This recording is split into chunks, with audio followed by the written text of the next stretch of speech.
If women have more money and more independence as a result of that money and success and education, why don't they just date down? As in, why don't they date men that are broke?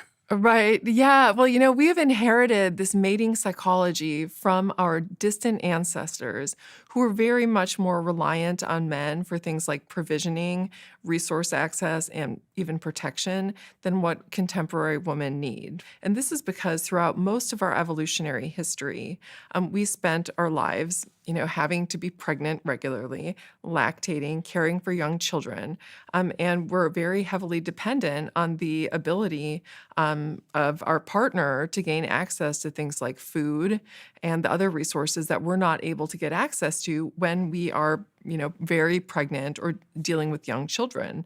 Like, I don't know if you've ever gone hunting before or met a 2-year-old, but like the two things don't mix, right? The children are loud. They're not going to allow you to sneak up on a buffalo.